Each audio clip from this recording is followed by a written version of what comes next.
Welcome to News Now, Alberta. This is Special Ed. Today's story is old, but I wanted to talk about it. It also took 6 years for the lawsuit to completed in this case.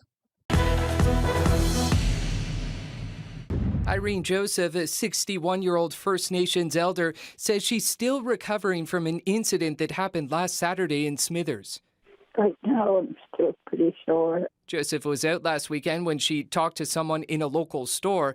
Then Joseph left. When outside, she says she was met by an RCMP officer who started asking questions. The officer was investigating an alleged theft. Joseph said the officer wanted to know her name and the name of the person she was talking to. I forgot her name, and he was asking me for my name. What did I do wrong?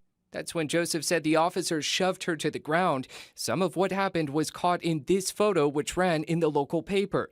That's Joseph's walker on the far right. She did not want to identify herself, did not want to give identification, was distraught at the nature of the questioning, and as far as we know, was not under any compulsion to remain for it, was not herself under arrest. RCMP confirms it was called to the scene of a theft in progress on December 6th.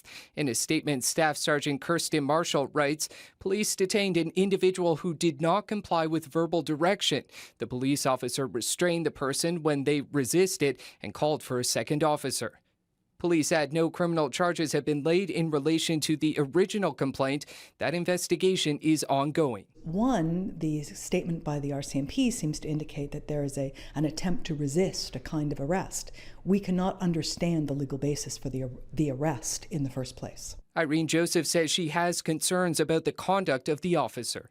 He went into my bag and he got my ID wallet. BC Civil Liberties is working with Joseph. The organization says a formal conduct complaint is being worked on.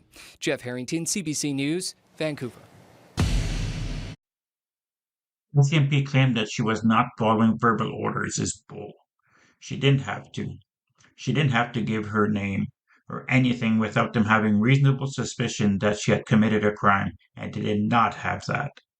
They unlawfully detained her, ID'd her, and searched her bags, all violation of the 7th and 8th right under the Charter. The fact that they needed to take down an elderly woman that walks the help of a walker is cowardice. So he leg swept her to the ground, searched her purse, and searched her phone, which is a huge no-no, then let her go.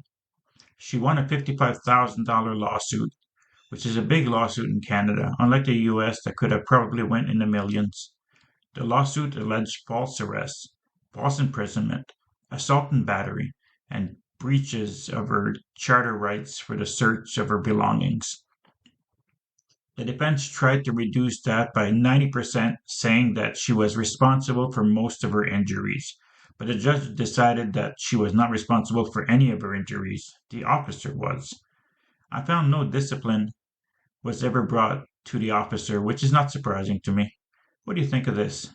Did the cop at least deserve to be suspended or fired? Let me know in the comments. Please like, share, and subscribe, and check out my Patreon where for $1 a month you can get my videos a week in advance with other perks coming. Thank you.